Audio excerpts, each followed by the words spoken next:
Erev Tov, toutes et à tous. Un grand plaisir de vous voir Baruch Hashem tous les jeudis, tous les mercredis.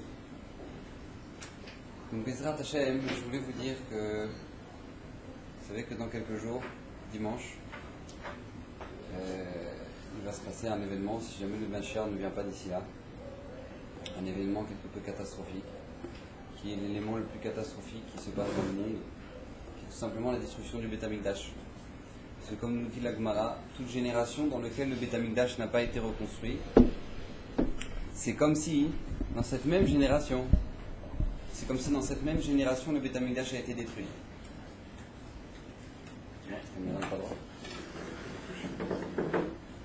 C'est comme si dans cette même génération le Beth Amikdash a été détruit. Donc c'est-à-dire que quand on va arriver à Tisha B'Av cette année et que le Beth Amikdash n'est pas reconstruit, c'est comme si dans notre année le Beth Amikdash a été détruit. Alors, vous savez, Akadosh Baruch Hu, Bezrat Hashem, va nous donner un événement qui va être le plus bel événement du monde, l'événement que l'on attend depuis Adam Arishon, depuis la faute d'Adam Arishon, qui va être l'arrivée du Mashiach, Bezrat Hashem. Mais vous savez que comme dans tout grand événement, comme dans toute grande soirée, pour en faire partie, il faut être invité. Donc il faut une cartiste. Donc il faut une carte pour arriver au Mashiach. On ne vient pas dans le plus grand événement du monde sans carte. C'est-à-dire qu'il faut avoir la carte d'invitation. Alors je vous pose la question, c'est quoi la carte d'invitation pour voir l'arrivée du Mashiach? Pour être méritant de voir l'arrivée du Mashiach, c'est quoi la carte? Alors la Gemara elle nous dit, Kol Amitavel al Yerushalayim, tout celui qui est Mitavel, qui prend le deuil de la destruction du Beth Amikdash, Zoche Vero Besimchata.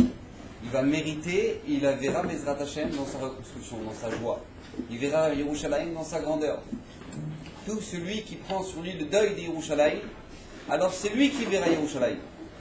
De là on comprend, Rabotai, quelque chose d'assez évident, que tout celui qui s'en tape ne le reverra pas. Ouais, on ne va pas passer par 15 000 chemins. Il y a des gens qui ont l'impression, ouais, vraiment, bon, un Mashiach, on l'attend. Faut avoir la carte. Pour avoir la carte, pour être zoché de voir Yerushalayim, pour être invité à cet événement qui est le plus bel événement du monde, qui est le plus grand événement du monde, et bien Bezrat Hashem, il faut avoir quelque chose. Il faut avoir la carte, c'est quoi? C'est cette mitavel à Yerushalayim. Il faut s'être endeuillé pour la destruction du Beth Amikdash. Akadosh Baruch Hu n'a pas de maison. Hashem n'a pas de maison. Je pose la question. Si vous savez que votre sœur, elle est dans la rue. Votre sœur, elle est dans la rue. Elle n'a pas de maison. Les huissiers sont rentrés chez elle, ils ont fermé l'appart, ça y est, l'appart a été pris. Elle n'a pas de maison ce soir. Vous arriviez à dormir? Vous arrivez à dormir? Vous allez dormir un soir? La sœur, elle est dans la rue. Même si vous êtes à New York, et qu'elle est à Ashdod, vous allez vous soucier d'elle. C'est pas possible, vous allez la voir au téléphone, vous n'allez pas commencer à faire ouais, combien ça coûte pour appeler aux États-Unis, franchement, moi je l'appellerai dans une semaine. Non, elle est dans la rue. Elle est dans la rue. On n'a pas de maison. Hachem n'a pas de maison. Et si Hachem n'a pas de maison, on doit se soucier de ça. Alors vous pouvez prendre les choses, regardez, il y a de la place là-bas derrière. Si jamais les filles, vous n'avez pas de place, au lieu de vous entasser là-bas, vous pouvez avancer les tables. Avancer les tables et comme ça, vous devez encore prendre de place. Voilà. Exactement. Donc, encore une fois, comme on l'a dit, pour pouvoir être zoché de voir le Mashiach, pour pouvoir être zoché de voir Yerushalayim, il faut s'endeuiller, comme le dit la Gemara. Celui qui s'endeuille sur la destruction du Beth Amikdash. Alors, Bezrat Hashem, il sera zoché de le voir, le Beth Amikdash. Maintenant, le problème qu'on a, c'est quoi? C'est que nous, on a notre petite vie. Ouais, on a notre petite vie, nous, on est très contents. On est très contents avec les petites choses, on est très contents dans notre voiture, on est super contents. Il faut comprendre ce que ça veut dire que la simcha qu'il y avait à Yerushalayim, la simcha qu'il y avait à l'époque du Beth Amikdash, ça n'existe pas que quelqu'un était malade. À l'époque du Beth Amikdash, ça n'existe pas qu'il y avait un malade. C'était pas concevable. Quelqu'un qui était malade, tout de suite, il allait au Beth Amikdash. Il dit, si jamais je suis malade, c'est que Akadosh Baruch Hu attend quelque chose de moi. C'est que j'ai fait une avéra, il va voir le Navi, il va au Beth Amikdash, il voit le Kohen Gadol, il le scanne. Ouais, t'as fait ça. Donc lui, il amène un korban et il est mérapé. C'est-à-dire qu'il n'y a pas une seule personne qui disait, comme le Mishnah nous dit dans Pirkei Avot, il n'y a pas une seule personne pour qui c'était fatigant de monter à Yerushalayim.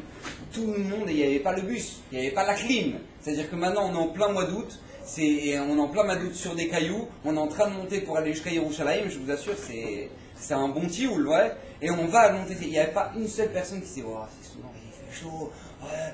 Ça n'existait pas. Les gens, ils voyaient de loin le Beth Amikdash, ils voyaient la colonne de fumée qui montait jusqu'au ciel. Ils voyaient Hachem. C'était pas Shayar. Personne ne souffrait, personne n'était triste. Ça n'existait pas à l'époque du Beth Amikdash. Quand nous, on a perdu le Beth Amikdash, il faut comprendre qu'on a perdu notre bonheur. On a perdu notre simcha, on a perdu toute notre joie. On est heureux, on a acheté une voiture. J'ai acheté une voiture. Alors de quoi t'es content? T'as acheté une telle. De quoi t'es content? Vous vous rendez compte où est-ce qu'on est descendu? De quoi on est heureux dans notre vie? On a un dernier téléphone, on est hyper content, ça y est, ça nous a fait la semaine. Vous imaginez où est-ce qu'on est? Akadosh Baruch Hu nous dit, mais Yerushalayim, Akadosh Baruch Hu, les goïms ne pouvaient même pas imaginer qu'ils pouvaient s'approcher de Yerushalayim. Tellement, le Gaon de Vilna, il dit, je suis même pas, le Gaon de Vilna, un homme qui avait le roi Hakodesh, il disait, je suis même pas au niveau d'un juif moyen de l'époque du Beth Amikdash. Le Gaon de Vilna. Vous imaginez ce que ça veut dire? C'est-à-dire qu'on ne joue pas au billes là, on est en train de... C'est quelque chose d'incroyable qu'on a perdu. Maintenant, qu'est-ce qui se passe? On a notre petite vie, notre petit quotidien, on a nos habitudes et on galère et c'est normal. On galère. Vous savez que même les gens de la Chevra Kadisha, ils s'habituent à enterrer les morts. Ils enterrent les morts, ils sont dans le trou, il y a le téléphone qui sonne, qui dit ouais chérie, attends, je te rappelle, je suis en train d'enterrer la mort là, je te rappelle. C'est-à-dire qu'ils s'habituent, au bout d'un moment on s'habitue à enterrer les morts, vous savez, on s'habitue à tout. On s'habitue à tout. Demandez à un chochet, la première fois qu'il va faire la shrita d'un taureau de 500 kilos, bah ça va lui faire quelque chose. Au bout d'un moment il fait tac, alors, t'es prêt? Au bout d'un moment il s'habitue, tu t'habitues à tout au bout d'un moment. La Torah te dit, mais ne t'habitue pas à ça, ne t'habitue pas à la situation dans laquelle tu es. Que tu es évasé de tout, tu es basouille de tous les peuples, tout le monde s'en fout de toi, tout le monde parle de toi, tout le monde crache sur toi. Toi tu dis, ouais, alors qu'est-ce qu'il veut, De quoi t'es orgueilleux toi? Obama il fait ce qu'il veut de toi, et tu commences à t'orgueillir, à faire le fier. De quoi tu parles? Bernard? Il ferme le robinet, t'es terminé, de quoi tu parles? De quoi t'es orgueilleux? Tout le monde sait que c'est du mytho tout ça. On est en train de souffrir, on a les goïms qui nous tapent sur la tronche, on a peur de tout le monde. On est là maintenant, on a des problèmes de maladie, problèmes de parnassa, problèmes de famille, problèmes de shalom, tout ça. Mais tout ça à l'époque du Beth Amikdash, ça n'existait pas. Ça n'existait pas. Alors Akadosh Baruch Hu nous a donné dans sa Rachama, il nous a donné des halachot dans le Shulchan Aruch. Il y a des halachot dans le Shulchan Aruch qui sont là pour nous rappeler de ce qu'on a perdu. C'est que normalement, c'est pour ça qu'à la dans le Shulchan Aruch, on n'a pas le droit d'écouter de musique. Jamais. C'est une halakha dans le Shulchan Aruch. On n'a pas le droit d'écouter de musique. Alors puisque dans notre génération, on est faible et que maintenant on n'est pas capable de ne pas écouter de musique, alors du coup on permet la musique. Cachère, sûr. Mais d'accord, donc on permet la musique. Maintenant qu'est-ce qui se passe du 17 Tammuz jusqu'au 9 Av, au moins on te dit n'écoute pas la musique. Du 17 au 9 Av, au moins on n'écoute pas de musique. La Beth Amikdash, il a été détruit. Le Beth Amikdash, il a été détruit. Quand tu rentres dans une maison, la maison d'un juif, tu as une ama 50 cm sur 50 cm où il n'y a pas de peinture, il n'y a rien, tu vois le béton. Pourquoi? Parce que tu ne peux pas avoir une maison entière, une maison parfaite à l'entrée de ma maison. Voilà, je vois ça, je vois ce truc-là sur mon mur. Voilà, ma maison, elle n'est pas terminée. Hachem, il n'a pas de maison. Comment moi je peux avoir la chutzpah de terminer ma maison? Ma maison, elle n'est pas finie. Il y a même des déotes que dans chaque pièce de la maison, il faut faire ça. Vous imaginez ce que ça veut dire? Il faut gratter. Alors vas-y, toi, tu vas ramener Ikea. Ouais, Ikea, alors je voudrais vraiment un truc comme ça, un canapé style, un truc là, un truc bref, un truc. Et là maintenant, je te dis, non, tu grattes le mur. Quoi? Non, ouais, tu grattes le mur en face de ton entrée. Tac, ton entrée, tu grattes le mur. Parce qu'Hachem, il n'a pas de maison. Donc on te demande de vivre ça au jour le jour. On te demande de vivre avec ça. Hachem, il n'a pas de maison. Alors qu'est-ce qui se passe? La Gemara nous dit, à cause de quoi le Beth Amikdash il a été détruit? La Gemara dans Yoma. La Gemara dans Yoma nous dit, première raison pour laquelle le Beth Amikdash a été détruit, c'est tout simplement à cause des 3 fautes graves qui sont la Vodazara, l'idolâtrie, le Gilouy Arayot, la débauche, et Shfichut Damim, le meurtre. D'accord? Donc c'était les 3 fautes qui ont entraîné la destruction du premier Beth Amikdash. Le deuxième Beth Amikdash nous dit la Gemara, écoutez bien ce que dit la Gemara. Eh bien qu'au deuxième Beth Amikdash, il y avait la Torah, il y avait les bonnes actions, mais qu'est-ce qui l'a détruit? La sinatrina, la haine gratuite. La haine gratuite a été la source de la destruction du deuxième Beth Amikdash. La haine gratuite. Maintenant, écoutez bien ce qu'elle dit la Gemara. La Gemara, elle dit pas, eh bien qu'au deuxième Beth Amikdash, il n'y avait pas de meurtre d'Avodazara et de débauche, eh ben, malgré tout, il était détruit à cause de la haine gratuite. Non, c'est pas ça. La Gemara ne te dit pas qu'il n'y avait pas ces 3 fautes-là. Elle te dit qu'il y avait de la Torah. Et il y avait des mitzvot. Et les gens, ils faisaient des mitzvot de chesed, et il y avait de la Torah, ils étaient au Beth Amikdash, le Beth Amikdash, il était plein. Mais malgré tout, le Beth Amikdash, il était plein. Pourquoi? À cause de quoi? La sinat chinam, la haine gratuite. C'est ça qui a amené la destruction du Beth Amikdash. La destruction du Beth Amikdash a été amenée à cause de quoi? De la sinat chinam. Maintenant, nous, on doit essayer de comprendre. Qu'est-ce que ça veut dire la sinat chinam? Voilà, je vous pose la question. Donnez-moi une définition de la sinat chinam. Je veux comprendre. La haine gratuite. La haine gratuite. C'est quoi la haine gratuite? Alors la Gemara, elle nous ramène un exemple de haine gratuite. Elle nous dit quoi? Elle nous ramène la fameuse histoire de Kamsa et Bar Kamsa. Je ne sais pas si vous le savez, je suis sûr que la majorité connaissent l'histoire de Kamsa et Bar Kamsa, mais je la raconte encore une fois, on ne sait jamais. La Gemara Nogitine, elle nous ramène une histoire de Kamsa et Bar Kamsa. Il y avait un homme, il devait faire une simcha, je sais pas, le mariage de sa fille. Il devait faire une simcha. Et donc avant, vous savez qu'il n'y avait pas les mails, il n'y avait pas la poste. Donc qu'est-ce qu'ils faisaient? Ils envoyaient des shlichim, des envoyés. Et donc il y avait les faire-part, donc il envoie son faire-part, voilà, je t'invite à la simcha de ma fille, du mariage de ma fille. Donc ce monsieur envoie une simcha, envoie le faire-part, mais il écrit dessus pour la famille comme ça, pour monsieur comme ça. Très bien, le chaliard il y va, et lui, pas de bol, il se trompe de maison, il tombe sur bar comme ça. Il va tomber sur comme ça, il est tombé sur bar comme ça. Maintenant, bar comme ça, pas de bol vraiment, c'était le pire ennemi de celui qui a fait l'invitation. Donc lui, il voulait avoir comme ça à table. Maintenant, non seulement il n'a pas comme ça, mais il n'a pas comme ça. Donc au moment où maintenant vient la Khatouna, lui, bar comme ça, il vient, il dit peut-être qu'il veut faire le shalom, c'est bien, peut-être qu'il m'a invité parce qu'il voilà, il faut faire le shalom, c'est super, c'est le top. Et donc qu'est-ce qui se passe? Il arrive à la Khatouna, au moment où il arrive, donc il est en train de manger avec les autres, etc. À ce moment-là, il y a le tour des tables avec les photos, les trucs. À ce moment-là, il fait Toi, dégage! Alors il dit, mais qu'est-ce qui t'arrive? Pourquoi? C'est toi qui m'as invité. Mais putain, je t'ai invité. Je t'ai pas invité, tu sors d'ici. Je comprends pas, j'ai reçu le faire-part. Mais je t'ai pas invité, toi, dégage, je t'ai pas invité. Vas-y, attends, écoute-moi. Viens, on se calme. Ne crie pas. Il y a la musique encore, ne crie pas. Ouais. Viens, c'est quoi? Regardez, vous pouvez prendre des chaises là, vous asseoir. Si jamais maintenant, les filles, il n'y a pas de place, alors vous pouvez encore vous inviter, vous avancer. Est-ce que tu peux juste te déplacer comme ça? Comme ça, au moins, les tables, les filles peuvent avancer les tables. Il y a de la place derrière. Allez-y, les filles.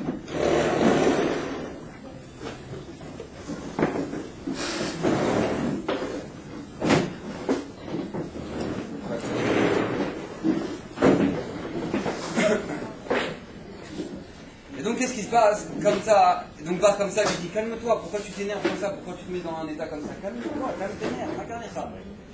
À ce moment-là, le bar comme ça lui dit, regarde, moi, tu sais quoi, je paye ma part. Tu veux pas que je sois là, d'accord? C'est d'accord, je paye ma part, mon repas. Combien c'est? 200 shekels? Je te paye 200 shekels, il n'y a pas de problème. Il dit non, je veux que tu dégages. Tu comprends pas le mot? Je veux que tu dégages. Alors il dit attends, c'est quoi? Alors je te paye la moitié du mariage, juste ne me fais pas honte comme ça. Juste ne me fais pas honte. Et le monsieur lui dit mais non, mais je veux, dégage. Il dit mais je te paye tout ton mariage. Regarde, tu comprends pas ce que je dis, je crois que tu es sourd. Il le prend par la main, il le sort. En tout cas, moi, il dit qu'ils sont venus, ils l'ont pris par la main, il le sort.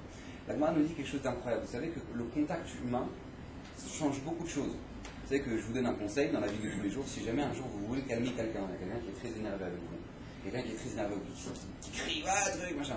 Par exemple, je sais pas moi, vous avez coupé la route sans faire exprès en voiture, le mec il est super vénère, il vient, il débarque. Première chose qu'on fait, on lui prend sa main. Première chose qu'on fait, on lui prend, c'est pas pour les filles, ouais, entre les filles, vous précisez, dans une génération, vous précisez. Même les garçons, pour les garçons, ça devient compliqué. Donc maintenant, vous regardez, s'il n'est pas en mini-jupe, et donc du coup, vous prenez sa main, et vous lui caressez la main, vous dites, je suis désolé, vraiment, j'ai pas fait exprès. Le contact humain, ça refroidit tout de suite la situation. Tout de suite. Vous savez que les nazis, Marchemin, Béziram, n'avaient pas le droit de rentrer en contact avec un juif. C'était tous des juifs qui devaient jeter les corps, les sortir des chambres à gaz, etc. Pourquoi les nazis n'avaient pas le droit d'avoir un contact physique avec les juifs?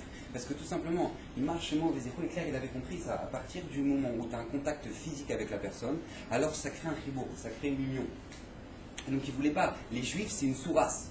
C'est comme un chien, c'est comme un kleps. Donc du coup, qu'est-ce qui se passe? Tu n'as pas de contact avec lui. Donc il ne fallait pas qu'il y ait des contacts physiques. Là, la Gemara nous dit, il l'a pris par la main, il a pris ta face autour, il l'a pris. C'est-à-dire qu'il l'a pris, c'est-à-dire que la haine, elle était tellement grande que même quand tu rentres en contact avec cette personne-là et que tu le sors, ça ne change rien, tu dégages. qu'est-ce qui va se passer? Bah, comme ça, tellement haineux. Il va dire quoi? Il y avait des rabbinim, il y avait des gens là-bas à la Simcha, ils n'ont rien fait. Ils n'ont rien fait, très bien. Il va à Rome et il va dénoncer le Ham Israël à Rome. Qu'est-ce qu'il va faire? Il va voir César. Il lui dit, regarde, tu sais quoi, César, les Juifs, ils ne peuvent pas te boire. Ils ne peuvent plus te blairer. Mais d'où tu sais, toi, tu parles comme ça, regardez. Toi, César, offre un corban. Les goïms, ils ont le droit d'offrir un corban. Offre un corban, tu verras. Tu verras qu'ils ne vont pas l'accepter. Et moi, je porte garant que j'emmène le corban jusqu'à Yerushalayim, tu verras, ils vont te le refuser. Donc lui, il envoie un beau veau. Il l'emmène, comme par contre, il l'emmène, et sur le chemin, il lui fait un gamme. Il lui fait un défaut. Il lui fait un défaut pour qu'il ne soit pas saoul pour le corban. À ce moment-là, eux, les Kohanim, quand ils voient ça, bon, bah, il a un défaut, on ne peut pas le prendre. Lui, il revient à Rome, il dit, voilà, hein, je t'avais dit, voilà, ils l'ont pas pris. À ce moment-là, l'empereur, quand il voit ça, quand César voit ça, catastrophe, il va aller pour détruire Yerushalayim, et c'est ce qui va se passer. Moi, je vous pose la question. La Gemara dans Yoma, elle nous dit, pourquoi le Beit HaMikdash, il a été détruit à cause de la sinat Rinam, la haine gratuite. Ok, c'est sympa, la haine gratuite, mais c'est pas de la haine gratuite. Bah, excusez-moi, mais là, il a des bonnes raisons quand même de le détester, le mec. Il l'invite au mariage, lui, il n'est même pas au courant qu'il s'est trompé, il s'assoit, au mariage, on lui fait la bouchade de sa vie, on lui fait la honte, l'archouma, il sort, il se retrouve jeté. C'est pas de la haine gratuite, ça. C'est de la haine fondée. Quelqu'un, il arrive, pour une raison, paf, il met une claque. Je peux plus le voir, cet enfoiré. C'est de la haine gratuite.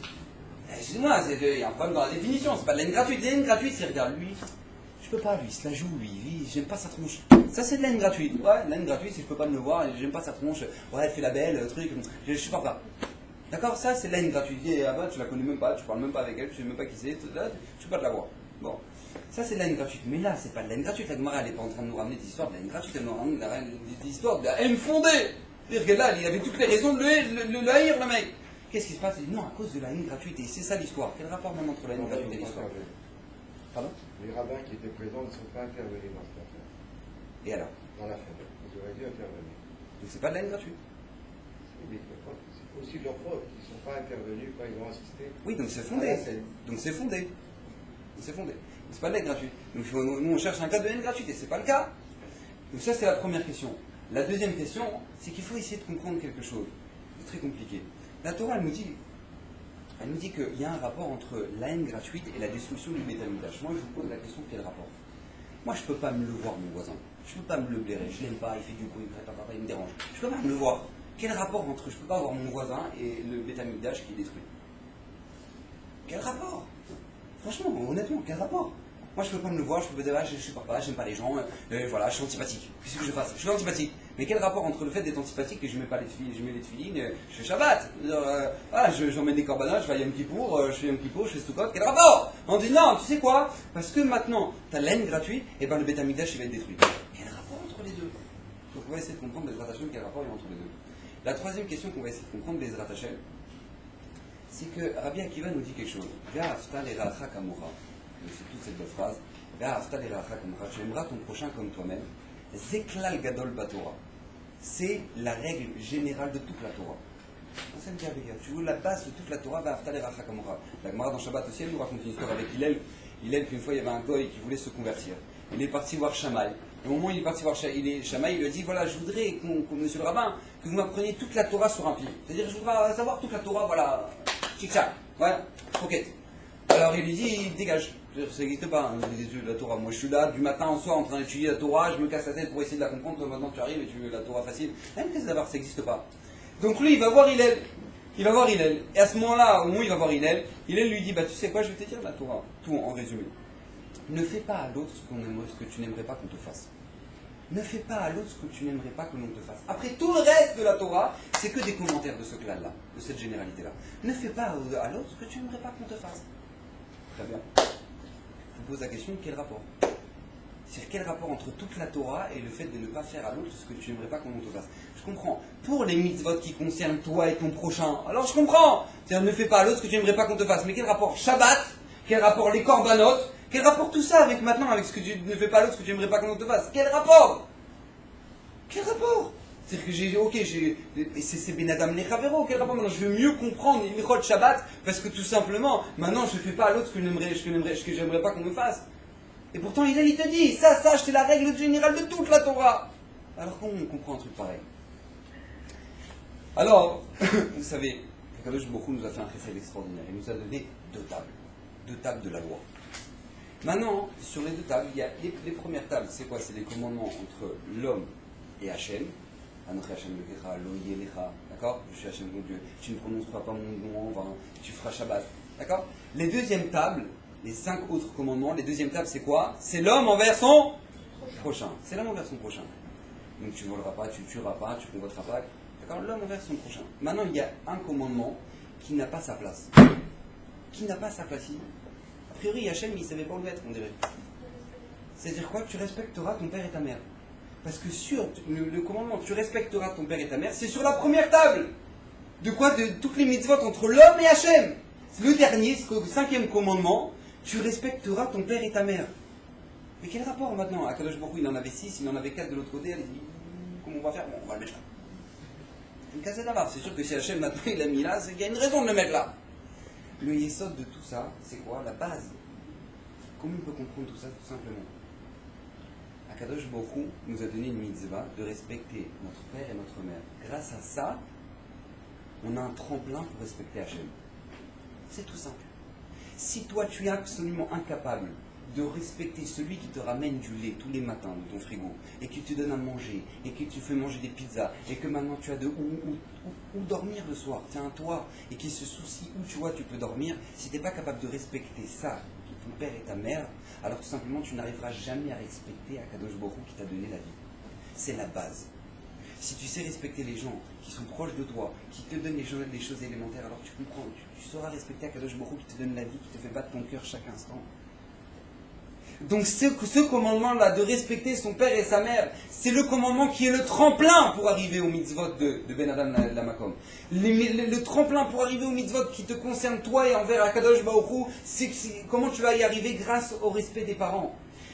Vous savez qu'à l'époque du Beth Amikdash, une fois le Kohen Gadol, la Gemara dans Kiddushin, elle nous raconte qu'une fois le Kohen Gadol, vous savez que le Kohen Gadol avait un pectoral ici, avec 12 pierres très précieuses. Sur chaque pierre, il y avait le nom de chaque tribu. Un jour, il s'y fait catastrophe, il y a une pierre du pectoral du Kohen Gadol qui se perd. On la retrouve plus. Et donc, il fallait trouver une grosse pierre comme ça qui est rentrée. C'était une pierre de très haute valeur. Et donc, ils vont chercher cette pierre partout en Eretz Israël. Qui c'est qui a cette pierre? Maintenant, ils ont trouvé une personne en Eretz Israël qui a cette pierre. C'est qui? Daman et Benetina, a dit la Gemara. Daman et Benetina, c'est quoi? C'était un goy qui habitait à Ashkelon. Un goy qui habitait à Ashkelon. Donc, les Kohanim, ils y vont. Tout le groupe de Kohanim, ils vont jusqu'à Ashkelon pour acheter cette pierre précieuse à Daman et Benetina.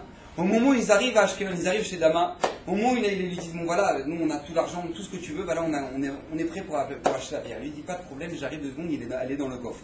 Il sort, il va dans la chambre de son père, au moment où il va dans la chambre de son père, il voit son père dormir sur le coffre.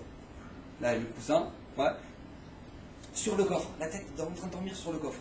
Donc maintenant, lui, il est embêté, parce que la pierre, elle est dans le coussin, et maintenant, là, il y a tout le monde il y a tous les Kohanim qui attendent avec l'argent. Donc qu'est-ce qu'on fait? Il revient, il dit, je suis désolé, je ne peux pas vous vendre la pierre. Il dit, pourquoi? Mon père, il dort. Je vais pas réveiller mon père. Mais attends, mais tu rigoles quoi? On est en train de te parler de 200 millions de dollars, là, de quoi tu parles? Réveille-le, ton père, il sera très content. Non, je ne réveille pas mon père qui dort. Je suis désolé, je ne réveille pas mon père qui dort. Il dit, mais on doit partir nous maintenant, on doit rentrer à Yerushalayim, c'est la Avoda au Beth Amikdash, qu'est-ce que tu nous fais là maintenant? Je suis désolé, je peux pas. Allez-y, c'est pas un problème. Mais tu vois pas l'argent qu'on nous propose? Je suis désolé, mon père dort.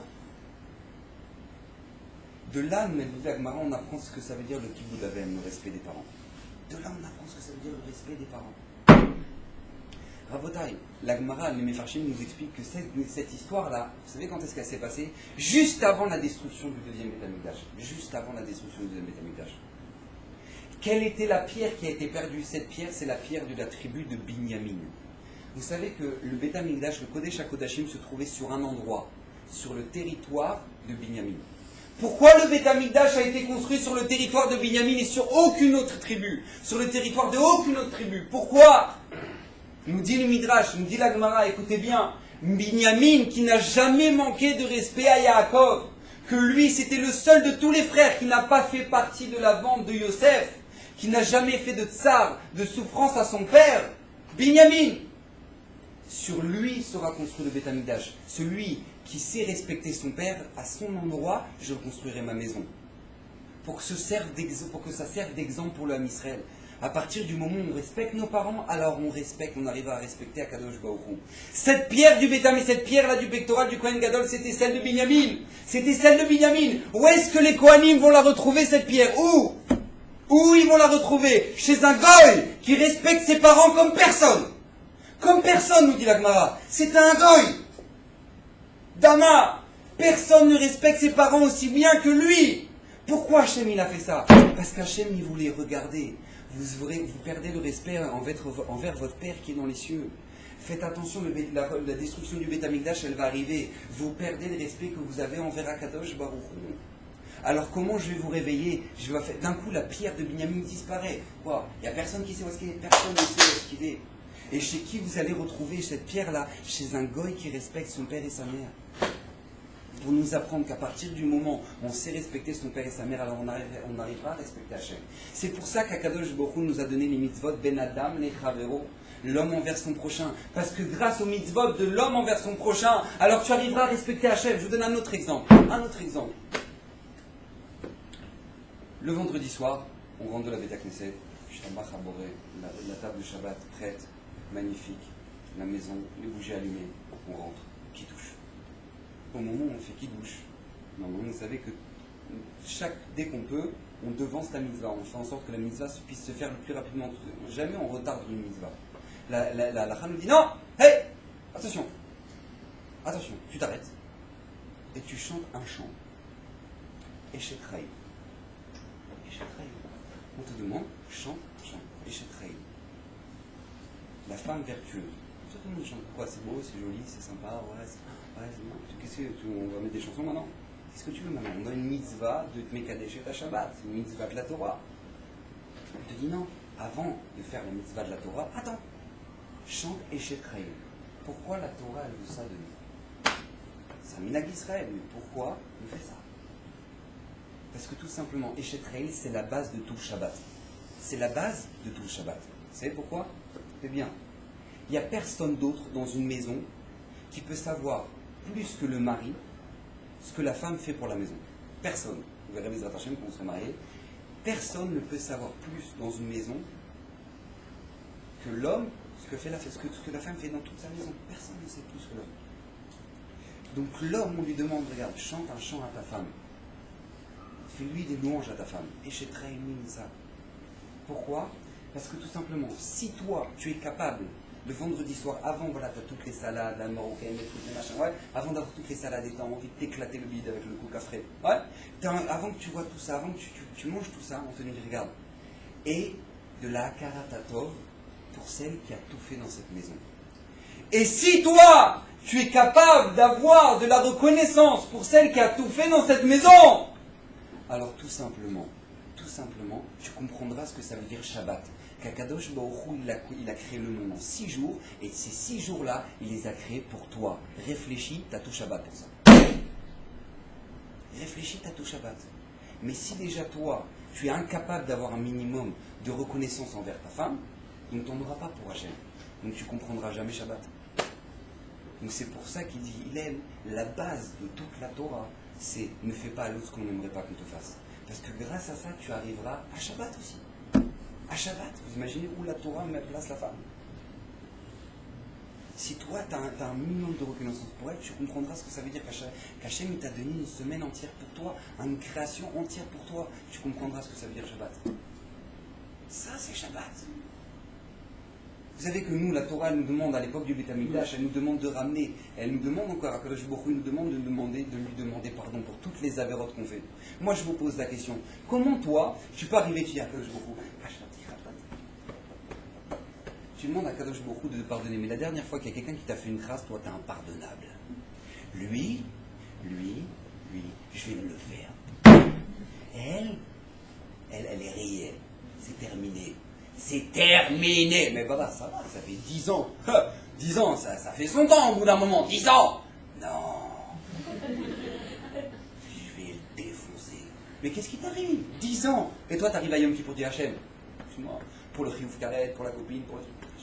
Oh, ça va. Ah, c'est bon, on a fini. Oh, ça, c'est Yom Kippour, il est fini. Mais j'ai pas compris. Pourquoi tu veux qu'Hachem il te pardonne alors que toi, t'es impardonnable?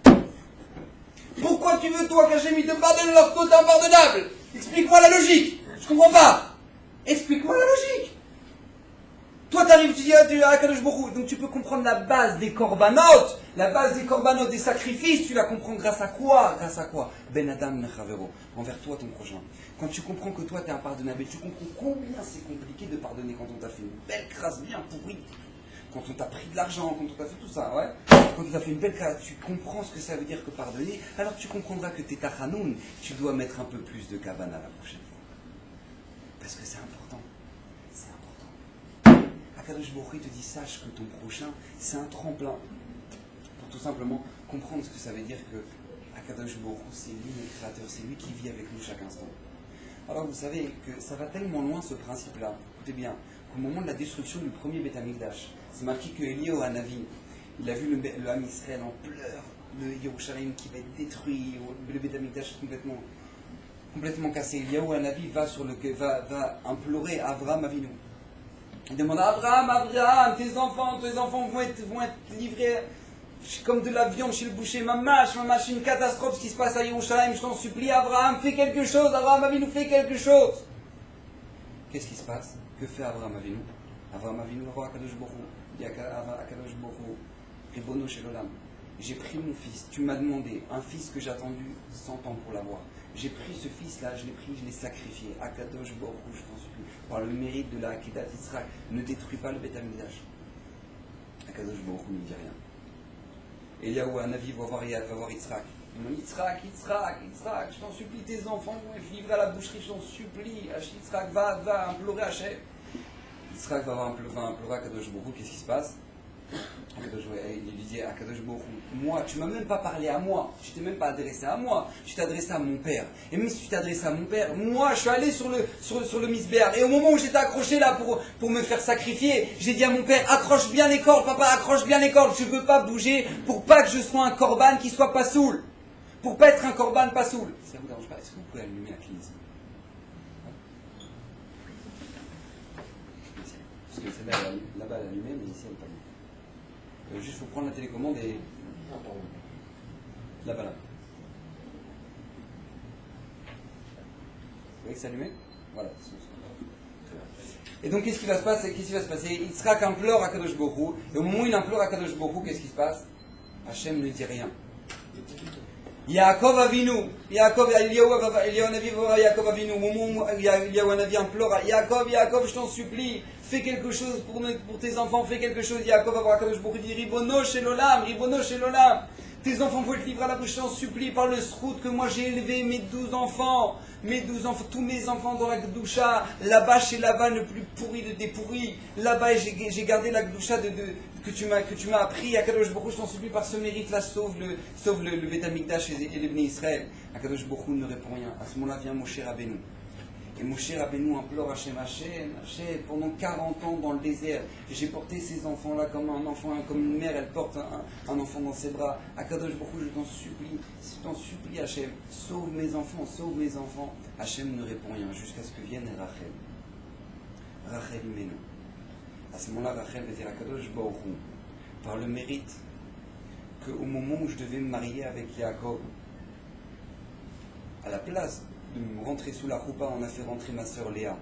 Et moi, pour pas que ma sœur Léa ait honte, je lui ai donné les simanim, je lui ai donné les signes, pour que Yaakov pense que ce soit moi et qu'elle n'ait pas honte. Par ce mérite-là, Kadosh Baruch Hu, je t'en supplie, par ce mérite-là, reconstruis, sauve le Beth Amikdash. Akadosh Baruch Hu va dire, par ton mérite, Rachel, l'homme Israël reviendra sur sa terre et le Beth Amikdash sera reconstruit. Tout le monde est méfarchim mazé kachou. Quoi? Rachel, ce qu'elle a fait Rachel, c'est mieux que ce qu'il a fait Yitzhak, c'est mieux que la Akedat Yitzhak. C'est mieux que la Akedat Yitzhak. Non! Qu'est-ce qu'on fait tous les matins? Qu'est-ce qu'on fait avant la fila? Qu'est-ce qu'on mentionne? La Akedat Yitzhak. Qu'est-ce qu'on fait avant Rosh Hashanah? Qu'est-ce qu'on prend? On est toqué à Béchofar. Pourquoi? Pour rappeler la Akedat Yitzhak. Donc qu'est-ce qui a le plus grand mérite? C'est la Akedat Yitzhak. Alors comment ça se fait que c'est pas écouté? Comment ça se fait que c'est Rachel qui va être écoutée? Écoutez bien, la réponse elle est toute simple.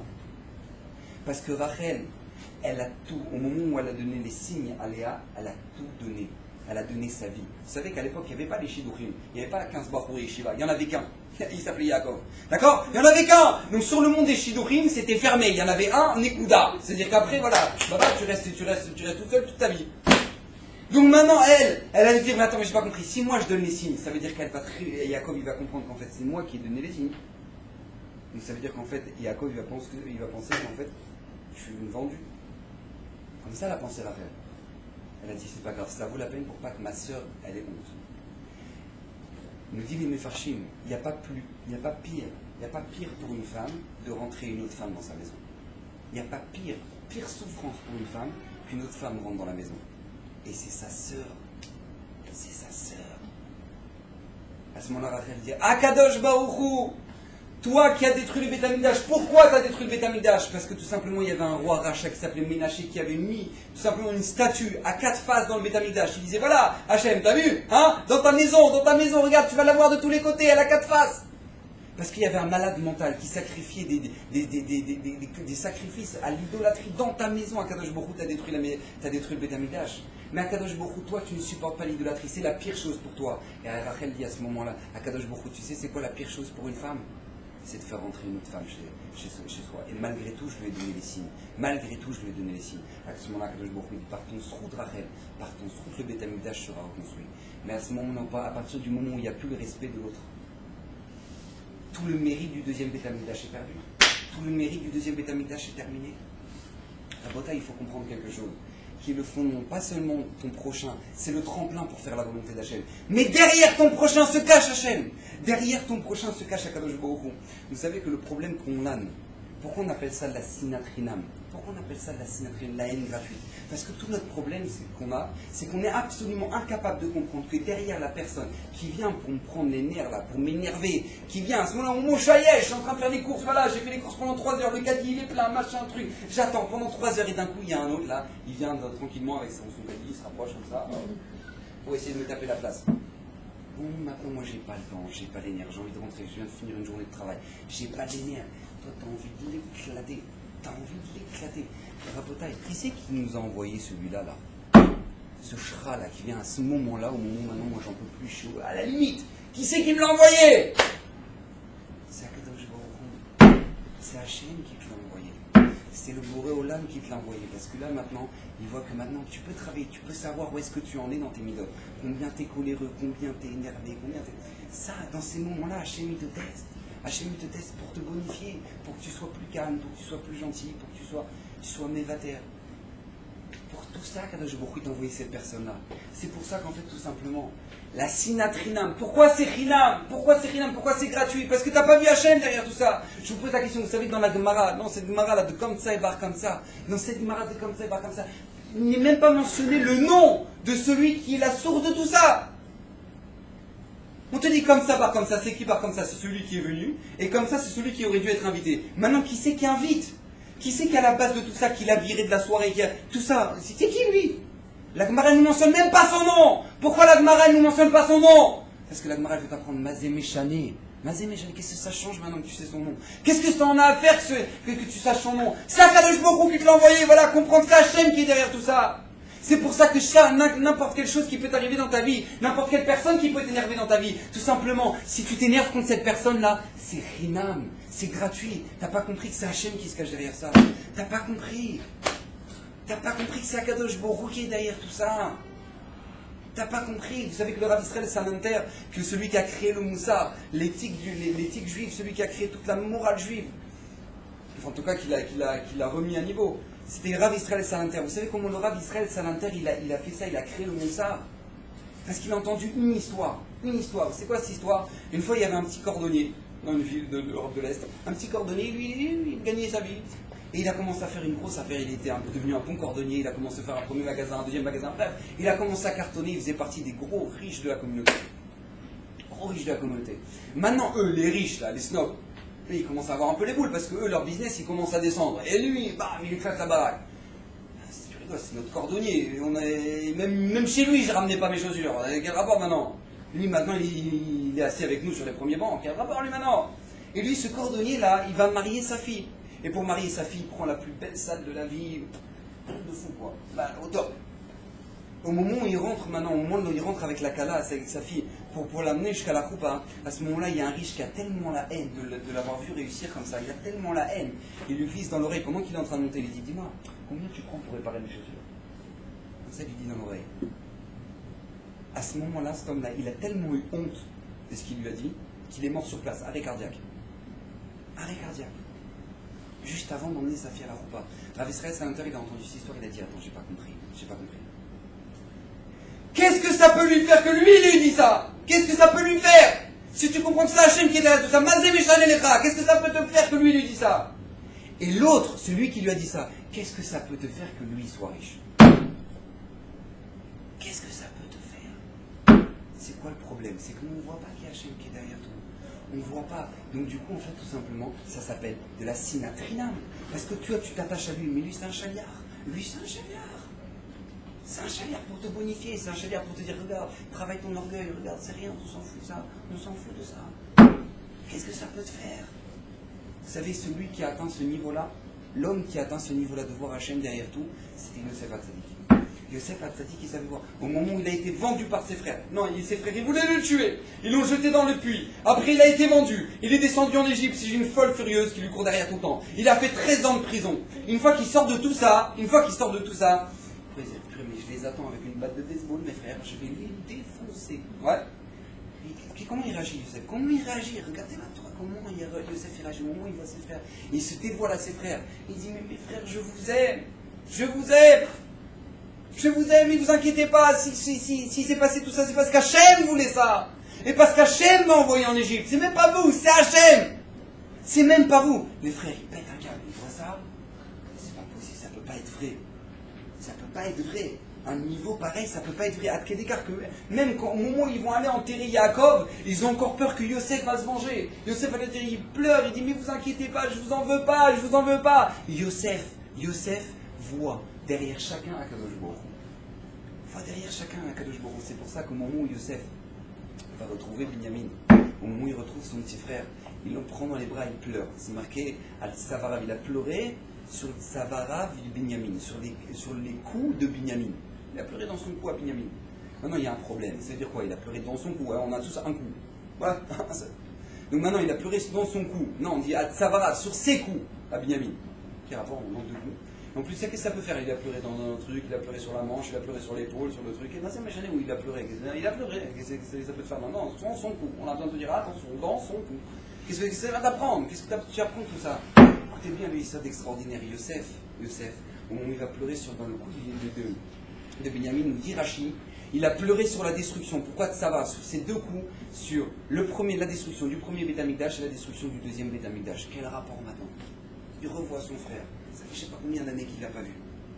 Qu'est-ce qui se passe? Qu'est-ce qu'on en a à faire maintenant? Quel rapport dans l'histoire que maintenant il va pleurer pour la destruction du premier et du deuxième Beth Amikdash? Quel rapport?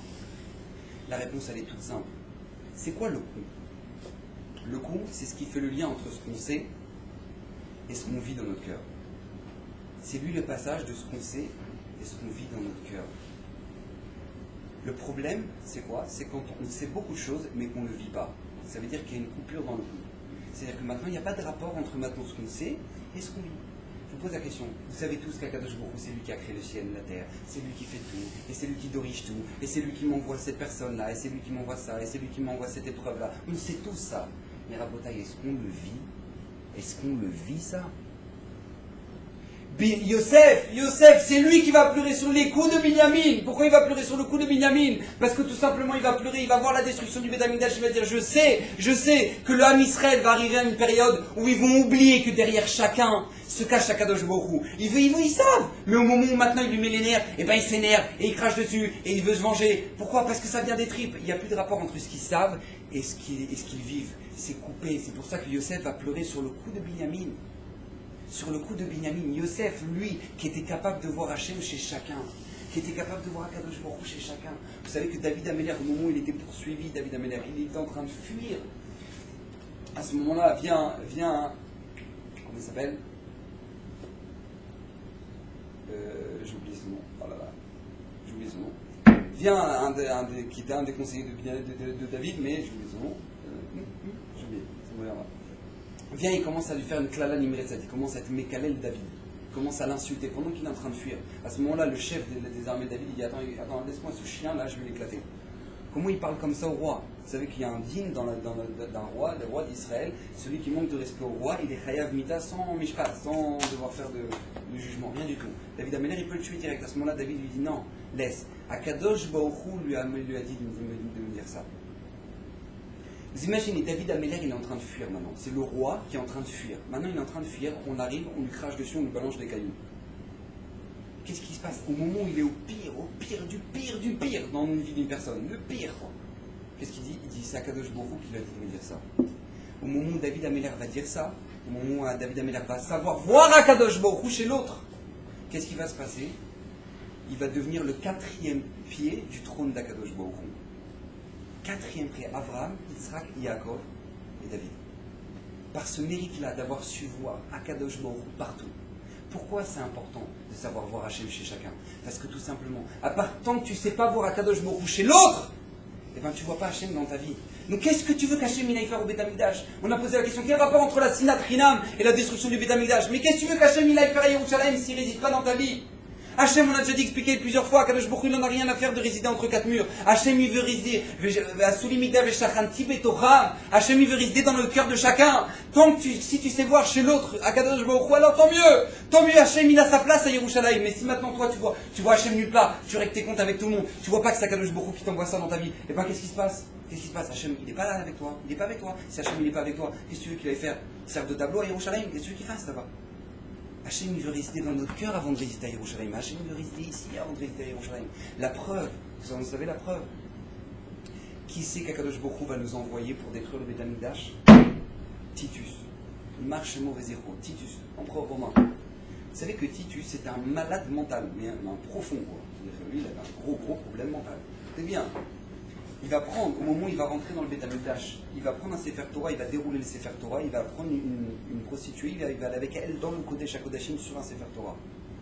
Sur le Sefer Torah, il va prendre son glaive, il va entailler la tenture, et à ce moment-là, du sang va couler. Il va dire, ouais, j'ai tué le Dieu d'Israël, hein, je t'ai tué. Un fou furieux qui ne fait que de parler avec Hachem. Au moment où maintenant il rentre de Yerushalayim pour rentrer à Rome avec tout, avec la menorah, avec tout le trésor, tout le butin du Beth Amikdash, qu'est-ce qui se passe? Il y a des grandes vagues qui commencent à se créer, le bateau il va couler. À ce moment-là, il monte sur le pont et dit, ah, toi Hachem, je te connais, tous tes ennemis, toi tu les tues par les vagues, je te connais, t'as tué le Dor Amaboul, l'époque de Noir, t'as tué les Égyptiens dans la mer, tu sais faire que ça, t'as pas d'autre force, c'est tout, ouais. Titus, vous imaginez comment il parle à Hachem? Je vous pose la question, vous êtes en mer, ou je sais pas, vous êtes en avion, dans la Netissat Elal, ouais, attention, accrochez vos ceintures parce que tout simplement nous passons dans une zone turbulente. Qu'est-ce que je vous disais, pourquoi on traverse une zone turbulente? Parce que tout simplement il y a des trous d'air, il y a des tramways, des babas, des trucs. Est-ce qu'il y a quelqu'un qui au moment où il va traverser une zone turbulente va dire Hachem, pourquoi je traverse ça là maintenant? Hachem, qu'est-ce que tu attends de moi? Si tu veux que j'ai peur là maintenant, pourquoi Hachem? Il va dire, dis-moi, calme-toi, toi. Tu viens de faire tchouba ou quoi? Qu'est-ce qui t'arrive toi maintenant de t'énerver comme ça? Ça va, t'inquiète pas. Qu'est-ce qui t'arrive toi maintenant? Détends-toi, c'est un trou d'air. Titus Aracha, il va parler avec Hachem. Il dit, ouais, des vagues, ouais, je sais que ça vient de toi, Il voyait Hachem partout. Rabotai, il voyait Hachem partout.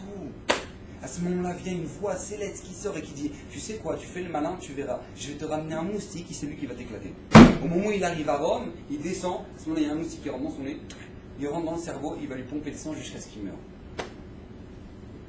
Et vous imaginez, au moment où il va être enterré, quelle est la dernière demande de Titus avant de mourir? Quelle est la dernière Les deux dernières demandes de Titus. Donc, il dire à ses enfants, bon, mes enfants, kiffez votre race et tout, vous avez plein d'argent, maintenant, allez-y, détendez-vous, faites votre vie. Non, qu'est-ce qu'il va dire? Écoutez-moi bien, mes enfants, écoutez-moi bien. Vous allez me prendre, vous allez me cramer entièrement, me brûler en cendres, d'accord? Et vous prenez toutes mes cendres et vous les éparpillez sur les 4 coins de la terre, dans les 4 mers. Je veux que mes cendres soient partout. Vous imaginez un peu la folie?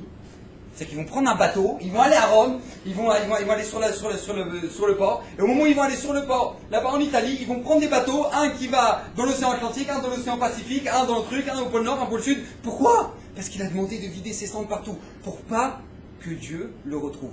Il faut y croire quand même. C'est que le mec, il y croit quoi. Mais il a raison. Il y croit, il a peur. Il a peur. Akadosh Baruch Hu, au moment de détruire le Beth Amikdash, qui c'est qui nous a envoyé? Il nous a envoyé une personne. Il nous a envoyé une personne qui voit Hachem partout. Rabotai, il nous a envoyé une personne qui voit Akadosh Baruch Hu partout. Et c'est ça, c'est cette chose-là qu'on doit travailler nous. Au moment où maintenant on voit des problèmes, pourquoi on appelle ça d'Asinatrina? Parce que tout simplement c'est Mamash Chinam, c'est Chinam, c'est Akadosh Baruch Hu qui se cache derrière tout ça. On doit vivre ça, on doit comprendre ça. On doit comprendre ça. Au moment où tu as une épreuve maintenant, voilà, tu rentres, tu es fatigué, machin, ta mère elle te prend la tête. Elle dit pourquoi maman, qu'est-ce que tu veux? Hachem il t'envoie maintenant. Hachem il n'attend pas maintenant que tu sois en vacances, reposé, bien, tu rentres de la plage, tu es bien bronzé, tes trucs, et maintenant tu dis maman, je peux faire quelque chose pour toi?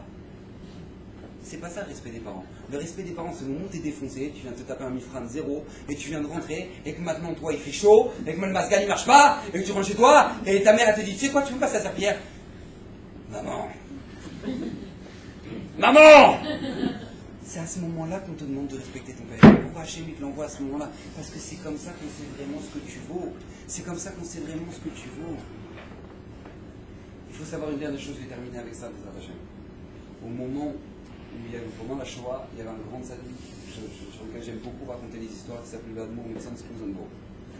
C'était le Admour, celui qui a créé toute la création religieuse à Natania. Admour Mitzans, au moment où maintenant il était dans la Shoah, il était dans les camps, il était à Auschwitz, il était dans le pire truc.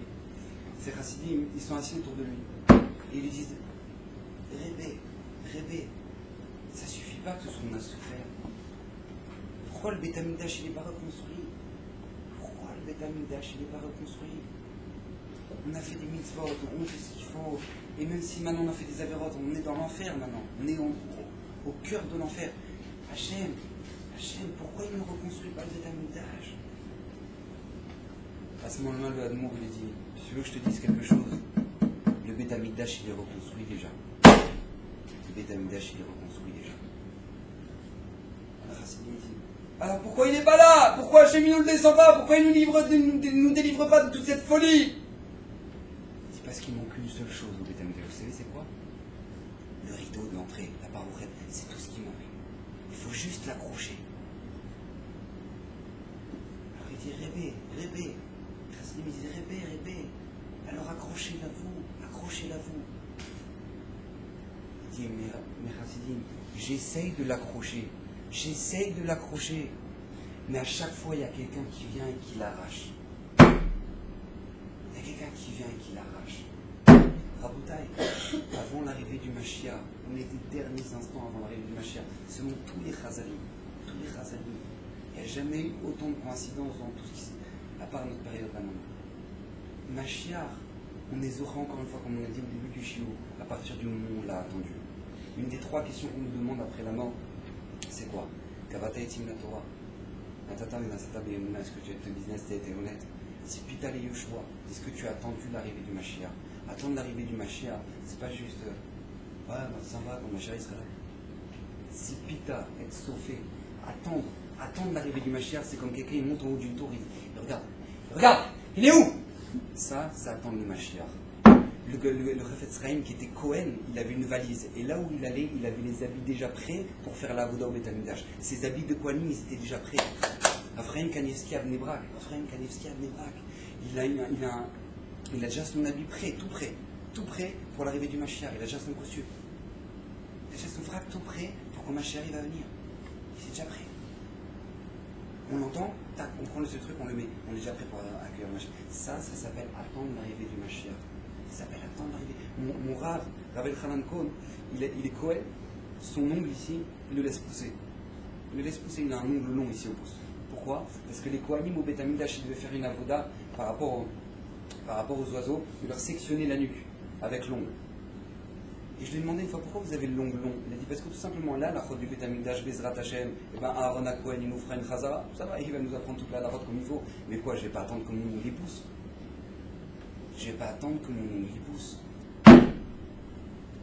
C'est comme ça qu'on doit attendre l'arrivée du Mashiach. Vous vous rendez pas compte, dans une poubelle, au fin fond de la poubelle, là, dans la génération dans laquelle on est, où maintenant les valeurs, elles sont, où les gens ils donnent de la valeur à des baskets,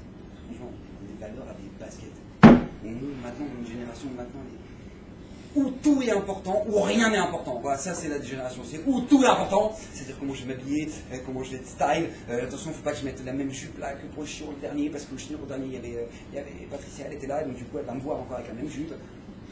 Au moment où maintenant tout est important, important. Tout est un peu devenu important. Les habits, la couleur du truc, le brushing, le travail, le papa, les trucs, les téléphones, tout est important. Ou une génération où rien n'est important. Ça va, détends-toi, fume un joint, baba.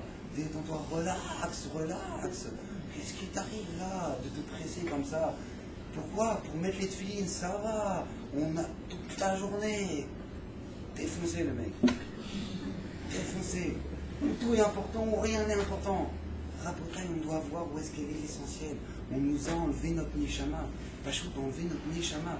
Le Gaon de Vilna, il dit au moment où il y a eu la destruction du Betamidash, c'est comme au moment où le corps il meurt. Au moment où on a été envoyé parmi les nations, c'est comme au moment où on jette le corps dans la tombe. Et au moment où les vers viennent manger le corps, c'est les goïms qui viennent nous faire des souffrances. Qui viennent nous faire des souffrances, vous imaginez?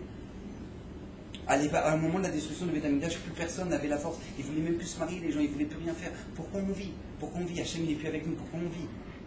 Jusqu'à ce que les Chachamim leur disent non, vous vous trompez. Yirmiyahu Hanavi il arrive et dit non, vous vous trompez, vous avez la Torah. Vous avez la Torah qui aime Chayenu et qui est Chayim les Machazikimba. C'est un arbre de vie. Rabotai, vous ne vous rendez même pas compte, dans un monde qui est tellement superficiel, combien c'est bon l'essentiel. Vous imaginez, vous avez kiffé 40 dehors. 40. Et maintenant il fait chaud. Et maintenant on doit s'habiller tsniout. Et on rentre maintenant à la maison. À ce moment-là, on prend une glace. Dans le Mazgan. C'est quoi ce kiff-là? Glace en Mazgan. C'est ce bonheur-là. Ça, c'est un bonheur de toute la vie à partir du moment où on est dans la Torah. On marche dans la rue et on voit les gens. Des zombies. Des zombies. Des zombies. La Gemara nous dit, les tzadikim, même après leur mort, ils sont appelés vivants. Et les Rechaïm, même dans leur vie, ils sont appelés morts. Regardez les gens. Toujours les mêmes discussions. Toujours les mêmes trucs. Toujours les mêmes blagues. Toujours les mêmes habits. Toujours les mêmes trucs. Ils sont victimes de la mode. Ça s'appelle pas vivre, ça. Ça s'appelle pas vivre. Quel dernier film il a angoissé, il l'a pas encore vu. Le truc, il a vu et il a angoissé parce que de ce qu'il a vu. Ça y est, tu t'arrêtes pas, ça y est. Là, les gens ils disent, les films d'horreur, les trucs, les machins, trucs. Mais pourquoi tu veux t'angoisser dans ta vie? Pourquoi les films d'action, le truc, après tu dors pas de la nuit? Je sais qu'il la porte. Et vous imaginez, les gens après disent, ouais, moi, Brad Pitt, c'est mon idole. T'imagines le malheur que tu as dans ta vie, au moment où tu dis, lui, c'est mon idole, ça veut dire qu'au moins, tu t'es fixé dans ta vie que tu seras malheureuse toute ta vie. Tu t'es fixé, ça y est, tu te l'as acheté gratos. Tu t'es fixé dans ta vie, tu seras malheureuse toute ta vie. Parce que si toi, t'attends que ce soit ton mari, mais lui, il n'en a rien à faire de toi. Mais ils sont contre fous, il sait même pas que t'existes. Pour lui, t'es le monde de la poussière. Et toi, maintenant, tu dis, ouais, c'est mon idole. Mais à partir du moment où c'est ton idole, tu t'es fixé que je serai malheureuse dans ma vie. Et c'est vrai. Mais pourquoi te faire du mal? Mais aime-toi un minimum. Aime-toi un minimum. Fais-toi du bien avec toi-même. Buvez contrex. Non, mais vraiment, c'est pour savoir où est l'essentiel. Vous avez Hachem, Hachem, où est-ce qu'il est l'essentiel, où est-ce qu'il est le superficiel, ce qu'on a le droit de faire, ce qu'on n'a pas le droit de faire, Hachem nous a choisi. Nous les Hachem, pour que nous puissions nous aider, que nos amis d'âge puissent reconstruire Bekavot, que toutes les sarotes puissent dire taille à toutes les sarotes, que les Hachem qu'on puisse être heureux.